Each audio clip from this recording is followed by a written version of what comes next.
প্রিয় দর্শক, আজকের ভিডিওতে খুবই মূল্যবান একটি দোয়া আমি আপনাদের সঙ্গে শেয়ার করব।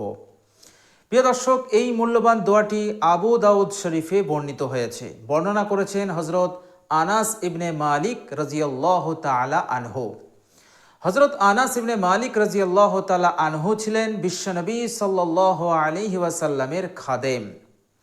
তো তিনি বলছেন যে রাসূলুল্লাহ সাল্লাল্লাহু আলাইহি ওয়াসাল্লাম বলেছেন যে কোনো ব্যক্তি যখন নিজের বাসা হতে বার হবে, ইজা খরাজা মিম বাইতিহি, যখন সে নিজের ঘর হতে বার হবে, আর ঠিক সেই সময় যদি মূল্যবান দোয়াটি পাঠ করে, আল্লাহর নবী সাল্লাল্লাহু আলাইহি ওয়াসাল্লাম যে ফজিলত, যে উপকার এবং যে ফায়দার কথা বলেছেন, শুনলে আপনি অবাক হয়ে যাবেন। বলুন সুবহানাল্লাহ।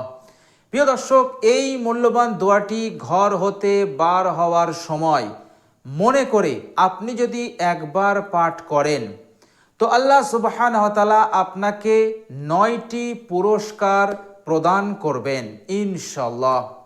প্রিয় দর্শক, প্রথম নম্বর হচ্ছে, যদি আপনি এই দোয়াটি ঠিক সময়ে, অর্থাৎ যখন আপনি ঘর হতে বার হচ্ছেন, মনে করে আপনি যদি একবার পাঠ করে নেন, তো আল্লাহ সুবহানাহু ওয়া তাআলা আপনাকে রাস্তাঘাটের বিপদ আপদ হতে আপনাকে হেফাজত করবেন। আল্লাহ সুবহানাহু ওয়া তাআলা দুনিয়াবি যাবতীয় আজাব গজব হতে, যাবতীয় বিপদ হতে আল্লাহ পাক আপনাকে পরিপূর্ণ হেফাজত করবেন। বলুন সুবহানাল্লাহ। প্রিয় দর্শক, আপনি যদি বাড়ি হতে গাড়ি নিয়ে বার হন, তো আল্লাহ সুবহানাহু ওয়া তাআলা আপনাকে হেফাজত করবেন অ্যাক্সিডেন্ট হতে। অ্যাক্সিডেন্টের মতন বড় বিপদ হতে, বড় ভয়ঙ্কর ক্ষতি হতে আল্লাহ পাক আপনাকে হেফাজত করবেন। প্রিয় দর্শক, 1 নম্বর উপকার। দ্বিতীয় নম্বর উপকার হচ্ছে, আল্লাহ সুবহানাহু ওয়া তাআলা আপনাকে গায়বী রিজিক প্রদান করবেন। বলুন সুবহানাল্লাহ। এত রিজিক দান করবেন, এত রিজিক দান করবেন, আপনার মনটা আনন্দে খুশিতে আত্মহারা হয়ে যাবে, আপনার মনটা খুশিতে ভরে যাবে। বলুন সুবহানাল্লাহ। প্রিয় দর্শক, দোয়াটি পড়ে আপনি যদি দোকান খোলেন, আপনার যদি দোকান থাকে, আল্লাহ পাক সেই দিনে আপনার দোকানে এত লাভ দেবে, অর্থাৎ আপনার মাল এত বিক্রি হবে, এত বিক্রি হবে যে আপনি কখনো চিন্তা করতে পারবেন না। বলুন সুবহানাল্লাহ। এত কাস্টমার, খরিদ্দারের ভিড় আপনার দোকানে লেগে যাবে। বলুন সুবহানাল্লাহ। আল্লাহ সুবহানাহু ওয়া তাআলা এইভাবে করে আপনার উন্নতি দান করবেন। প্রিয় দর্শক, মূল্যবান দোয়াটি পড়ে আপনি যে কারোবার করতে যাবেন, যে কাজ করতে যাবেন, যে রোজগারই আপনি করতে যাবেন, সেই রোজগারে আল্লাহ সুবহানাহু ওয়া তাআলা অফুরন্ত বরকত দান করবেন। এত বরকত দান করবেন, এত উন্নতি দান করবেন, যা আমার আপনার চিন্তার বাইরে। বলুন সুবহানাল্লাহ। প্রিয় দর্শক, আর 3য় নম্বর উপকার হচ্ছে, আপনি যদি কোনো বিষয়ে দুশ্চিন্তার মধ্যে থাকেন, আপনি কঠিন দুশ্চিন্তার মধ্যে আছেন, কোনো বিষয়ে আপনি পেরেশান হাল হয়ে আছেন, অত্যন্ত কঠিন পেরেশানির মধ্যে আপনি আছেন, প্রিয় দর্শক, আপনি এই মূল্যবান দোয়াটি মনে করে ঘর থেকে যখনই বার হবেন একবার পাঠ করে নেন। ইনশাআল্লাহ আল্লাহ সুবহানাহু ওয়া তাআলা নিজ দয়ায়, নিজ রহমতে ওই দুশ্চিন্তা, ওই পেরেশানি, যে দুঃখ, যে কষ্টে আপনি আছেন, সেই দুঃখ কষ্টকে আল্লাহ সুবহানাহু ওয়া তাআলা নিজ রহমতে আপনার জীবন হতে দূর করে দেবেন। বলুন সুবহানাল্লাহ। এত বড় উপকার এই দোয়াটির মধ্যে আছে, কিন্তু আমাদেরকে পাঠ করতে হবে সঠিক সময়ে। কেননা বিশ্বনবী সাল্লাল্লাহু আলাইহি ওয়াসাল্লাম বলেছেন, যে ব্যক্তি মান ক্বালা, যে ব্যক্তি পড়বে, কখন? ইয়ানি ইজা খরাজা মিন বাইতিহি, যখন সে নিজের বাসা হতে, নিজের ঘর হতে বার হবে, তখন সেই ব্যক্তি যদি পড়ে। তো বিশ্বনবী সাল্লাল্লাহু আলাইহি সাল্লাম পড়ার এই সময়টা নির্ধারণ করে দিয়েছেন। সুতরাং আমি আপনি যদি মনে করে এই সময়ে, অর্থাৎ ঘর হতে বার হওয়ার সময় আমি আপনি যদি একবার পড়ে নেই তো আল্লাহ পাক এত বড় উপকার আমাকে আপনাকে দান করবেন। বলুন সুবহানাল্লাহ। প্রিয় দর্শক, আর 4 নম্বর উপকার হচ্ছে, এই দুনিয়ার বুকে আমি আপনি যতদিন হায়াতে থাকব, যতদিন জীবিত থাকব, আল্লাহ পাক কোনো দিন অভাব অনটন আমার আপনার সংসারে দেবেন না। বলুন সুবহানাল্লাহ। অভাব অনটন আল্লাহ পাক আমার আপনার জিন্দেগি হতে দূর করে দেবেন। কোনো দিন আল্লাহ পাক আমাদেরকে অভাবী করবেন না, আমাদেরকে আর গরিব বানাবেন না। আল্লাহ পাক অভাবের কষ্ট, দারিদ্রতার কষ্ট, গরিবের কষ্ট হতে আল্লাহ পাক আমাদেরকে বাঁচাবেন। আল্লাহ পাক আমাদেরকে সম্পূর্ণরূপে মুক্তি দান করবেন। বলুন সুবহানাল্লাহ। প্রিয় দর্শক, সকাল থেকে নিয়ে মানুষ শোবার আগ পর্যন্ত একটাই চিন্তা, সেটা হচ্ছে অভাবের চিন্তা। আর অভাবের যে কষ্ট, গুরবতের যা কষ্ট, দারিদ্রতার যে যন্ত্রণা, এটা কেউ বুঝতে পারবে না, এটা কেউ অনুধাবন করতে পারবে না। যারা গরিব, যারা অভাবী, তারাই অনুধাবন করতে পারে এর কি যন্ত্রণা, এর কি জ্বালা। এই জন্য 24 ঘন্টা একজন অভাবী মানুষ সে এই চিন্তায় থাকে, কি করে আমি অভাব হতে, আমি দারিদ্রতা হতে, আমি গরিবী হতে মুক্তি পাবো। এ জ্বালা, এ যন্ত্রণা আমি সহ্য করতে পারছি না। হে আল্লাহ, তুমি আমাকে অভাব মুক্ত করে দাও। একজন গরিব মানুষ সে সেই অভাবের কষ্টে, যন্ত্রণায় সে এই রকম কথা বলতে থাকে। তো আল্লাহ সুবহানাহু ওয়া তাআলার কত বড় ওয়াদা দেখুন। আপনি যদি এই দোয়াটি মনে করে একবার পাঠ করেন তো আল্লাহ পাক আপনাকে আজীবন অভাব মুক্ত, আল্লাহ পাক আপনাকে দারিদ্রতা হতে মুক্তি দান করবেন। বলুন সুবহানাল্লাহ। প্রিয় দর্শক, আর 5 নম্বর উপকার হচ্ছে, আপনি যতক্ষণ ঘরের বাইরে থাকবেন ততক্ষণ পর্যন্ত, অর্থাৎ ঘরে ফেরা পর্যন্ত আল্লাহ পাক আপনাকে নিরাপদে রাখবেন, আল্লাহ পাক আপনাকে হেফাজতে রাখবেন। বলুন সুবহানাল্লাহ। প্রিয় দর্শক, এমন নিরাপত্তা আল্লাহ পাক আপনাকে দান করে দেবেন।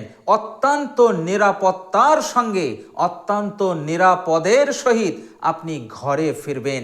কোনো রকম অসুবিধা, কোনো রকম অকল্যাণ, কোনো রকম অমঙ্গল, কোনো রকম বাধা আপনার সামনে আসবে না। কোনো রকম অপ্রীতিকর পরিস্থিতি, অপ্রীতিকর ঘটনা আপনার বাইরে থাকার সময় সংঘটিত হবে না। আপনি অত্যন্ত নিরাপত্তার সহিত, আল্লাহ পাক অত্যন্ত নিরাপদের সহিত আপনাকে বাড়ি ফিরিয়ে দেবেন। বলুন সুবহানাল্লাহ। প্রিয় দর্শক, আর 6 নম্বর উপকার হচ্ছে, আল্লাহ সুবহানাহু ওয়া তাআলা আপনার ঘরে প্রচুর প্রচুর বরকত দান করবেন।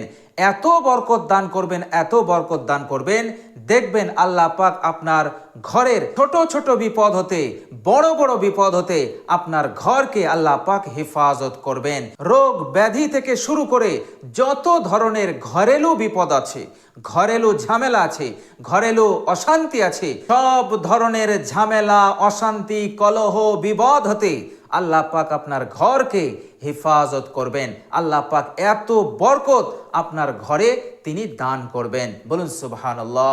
প্রিয় দর্শক, আর 7 নম্বর উপকার হচ্ছে, আপনার অনুপস্থিতিতে আল্লাহ পাক আপনার পরিবারকে, আপনার বাল বাচ্চাকে, আপনার সন্তানকে আল্লাহ পাক হেফাজত করবেন। আপনার পরিবারে যতজন সদস্য আছে আপনার অনুপস্থিতিতে আল্লাহ পাক হেফাজত করবেন। টেনশন নেওয়ার কোনো কারণ নেই। এমন কোনো ঘটনা সংঘটিত হবে না আপনার অনুপস্থিতিতে যেটা আপনার চিন্তার কারণ হবে, যেটা আপনার জন্য বিপদ হবে, যেটা আপনার জন্য অমঙ্গল হবে, যেটা আপনার জন্য ক্ষতি হবে। এমন ঘটনা সংঘটিত হবে না যতক্ষণ আপনি বাড়িতে থাকবেন না।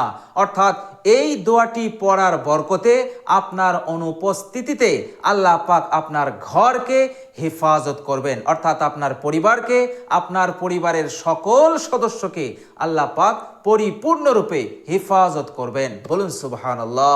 প্রিয় দর্শক, আর 8 নম্বর উপকার হচ্ছে, আপনার সমস্ত কাজকে আল্লাহ পাক সহজেই সম্পাদন করে দেবেন। কোনো কাজ ঝুলে থাকবে না, কাজ যত গুরুত্বপূর্ণই হোক না কেন, আর যত বড় যত কঠিনই হোক না কেন, আল্লাহ পাক খুব সহজেই সমস্ত কাজকে খুব দ্রুত সম্পাদন করে দেবেন। বলুন সুবহানাল্লাহ। প্রিয় দর্শক, কাজ ঝুলে থাকে, অনেক গুরুত্বপূর্ণ কাজ আপনি চেষ্টা করছেন কিন্তু পূরণ হচ্ছে না, সম্পাদন হচ্ছে না, ফলে আপনি টেনশনের মধ্যে, ফলে আপনি দুশ্চিন্তার মধ্যে পড়ে আছেন যে এতদিন হয়ে গেল এই গুরুত্বপূর্ণ কাজটা এখনো সম্পাদন হলো না। প্রিয় দর্শক, দোয়াটি পাঠ করুন সঠিক সময়ে, মনে করে মাত্র একবার। আল্লাহ পাক কোনো কাজকে আর ঝুলিয়ে রাখবেন না। আল্লাহ পাক নিজ দয়ায় নিজ বরকতে সমস্ত কাজকে আল্লাহ পাক সম্পূর্ণ করে দেবেন। বলুন সুবহানাল্লাহ। প্রিয় দর্শক, আল্লাহ সুবহানাহু ওয়া তাআলা পবিত্র কোরআনুল কারীমে বলেছেন, বিসমিল্লাহির রহমানির রহিম, ওয়া মা তাশাউনা ইল্লা আন ইয়াশা আল্লাহ। তোমরা যেটা ইচ্ছা করো সেই ইচ্ছাতে কিছু হয় না, আল্লাহ যেটা ইচ্ছা করে সেটাই হয়।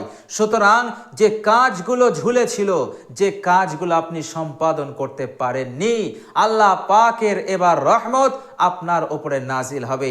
আল্লাহ পাক এবার ইচ্ছা করবেন, ইরাদা করবেন। সুতরাং আল্লাহ পাক আপনার কাজগুলোকে এই দোয়ার বরকতে সম্পাদন করে দেবেন ইনশাআল্লাহ। প্রিয় দর্শক, খুবই মূল্যবান দোয়া, দোয়াটি পড়তে কখনোই ভুলবেন না। প্রিয় দর্শক, আর 9 নম্বর উপকার হচ্ছে, আপনি যখনই দোয়াটি পাঠ করবেন সঙ্গে সঙ্গে শয়তান আপনার হতে, শয়তান ইবলিস আপনার হতে অনেক দূরে সরে যাবে, সে আর আপনার কাছে আসতে পারবে না। ফলে আপনাকে ধোঁকা দিতে পারবে না, আপনাকে ওয়াসওয়াসা দিতে পারবে না, আপনার সঙ্গে প্রতারণা করতে পারবে না। শয়তানের ওয়াসওয়াসা, শয়তানের আক্রমণ, শয়তানের নুহুসত, শয়তানের পক্ষ হতে যে বেবরকতি, সেটা হতে আল্লাহ পাক আপনাকে পরিপূর্ণ হেফাজত করে দেবেন। বলুন সুবহানাল্লাহ। হাদিস শরীফের মধ্যে এসছে, ওয়াতানাহা আনহুশ শাইতানু, শয়তান অর্থাৎ শয়তান তার কাছ হতে অনেক দূরে চলে যায়। ফলে শয়তানের নহুসত, শয়তানের আক্রমণ, ধোঁকা, প্রতারণা হতে সেই ব্যক্তি হেফাজত হয়ে যায়। বলুন সুবহানাল্লাহ। আল্লাহ পাক ওকে পরিপূর্ণ নিরাপত্তা দান করে দেন। বলুন সুবহানাল্লাহ। প্রিয় দর্শক, এত বড় বড় উপকার ফায়দা আছে কেবলমাত্র এই মূল্যবান একটি দোয়ার মধ্যে। আর কেনই বা থাকবে না? যে দোয়াটি বিশ্বনবী সাল্লাল্লাহু আলাইহি সাল্লাম করতে বলেছেন, যে দোয়া বিশ্বনবী সাল্লাল্লাহু আলাইহি সাল্লাম নিজ জবানে ব্যক্ত করেছেন, সেই দোয়ার মধ্যে কতটা বরকত থাকতে পারে এটা বলে বোঝানো যাবে না। আল্লাহ সুবহানাহু ওয়া তাআলা এই জন্য বলেছেন পবিত্র কোরআনুল কারীমে, বিসমিল্লাহির রহমানির রহিম, মা আতাকুমুর রাসূলু ফাখুযু ওয়া মা নাহাকুম আনহু ফান্তাহু। আল্লাহ সুবহানাহু ওয়া তাআলা বলছেন, হে আমার বান্দা ও বান্দি, আমার মাহবুব, আমার হাবিব যে জিনিসটা তোমাদের কাছে নিয়ে এসেছে সেটা তোমরা গ্রহণ করে নাও। আমার হাবিব যা তোমাদেরকে বলে সেটা তোমরা কবুল করো, সেটা তোমরা গ্রহণ করে নাও, মেনে নাও, আমল করতে আরম্ভ করো, দোয়া করতে আরম্ভ করো। আর যেটা হতে আমার রসুল, আমার হাবিব নিষেধ করেছেন সেটা হতে তোমরা বিরত থাকো, দূরে থাকো। তোমরা নাজাত পাবে, তোমরা ভালো থাকবে, তোমরা মুক্তি পাবে ইহকাল এবং পরকালে। বলুন সুবহানাল্লাহ। প্রিয় দর্শক, তো বিশ্বনবী সাল্লাল্লাহু আলাইহি সাল্লাম নিজ জবানে যে দোয়াটি করতে বলেছেন সেই দোয়ার মধ্যে কতটা বরকত থাকতে পারে তা আমরা এই দুনিয়ার বুকে থাকাকালীন আমরা পরিপূর্ণভাবে অনুধাবন করতে পারবো না। সাহাবায়ে কেরাম রিজওয়ানুল্লাহি আজমাইনগণ কি করতেন? বিশ্বনবী সাল্লাল্লাহু আলাইহি ওয়াসাল্লাম যখন ওযু করতেন, ওযুর পানি মাটিতে ফেলতে দিতেন না। সাহাবায়ে কেরাম সঙ্গে সঙ্গে সেই ওযুর পানি তেনারা হাতে করে নিয়ে গোটা শরীরে মেখে নিতেন। এমনইভাবে রাসূলুল্লাহ সাল্লাল্লাহু আলাইহি সাল্লাম যখন থুতু ফেলতেন, সেই থুতু মাটিতে পড়ার আগেই সাহাবারা লাফ মেরে লুপে নিত, সঙ্গে সঙ্গে তেনারা গায়ে মেখে নিতেন। প্রতিযোগিতা চলতো সাহাবাদের মধ্যে প্রতিযোগিতা চলতো যে আল্লাহর নবী সাল্লাল্লাহু আলাইহি সাল্লামের মুখের থুতুটা কে আগে লুপে নিতে পারে, কে আগে লুপে নিজের গায়ে মেখে নিতে পারে। তো রাসূলুল্লাহ সাল্লাল্লাহু আলাইহি সাল্লামের থুতু, রাসূলুল্লাহ সাল্লাল্লাহু আলাইহি সাল্লামের ওযু করা যে পানি, সাহাবারাই বুঝতে পেরেছিলেন, সাহাবায়ে কেরাম বুঝতে পেরেছিলেন যে এই সমস্ত জিনিসে আছে অত্যন্ত বরকত, এই জন্য তিনারা গায়ে মেখে নিতেন। এবার আপনি চিন্তা করুন, যে নবী, যে হাবিবের থুতু, অজুর ব্যবহারকৃত পানি যদি এত বরকতপূর্ণ হয়, তাহলে সেই বিশ্বনবী সাল্লাল্লাহু আলাইহি সাল্লাম নিজ জবানে যে দোয়াটি তিনি পাঠ করেছেন, যে দোয়াটি তিনি উম্মতকে শিক্ষা দিচ্ছেন, তালিম দিচ্ছেন যে তোমরা এই সময় এই দোয়াটি পাঠ করবে, তাহলে চিন্তা করুন সেই দোয়াটির মধ্যে কতটা উপকার, কতটা ফায়দা, কতটা লাভ আমাদের জন্য হতে পারে। বলুন সুবহানাল্লাহ। তো প্রিয় দর্শক, বিশ্বনবী সাল্লাল্লাহু আলাইহি ওয়াসাল্লাম আপাত মস্তক, তিনি বরকতই বরকত। তিনার পবিত্র শরীরে এত বরকত দান করেছিলেন যে আমরা কখনো কল্পনা করতে পারবো না।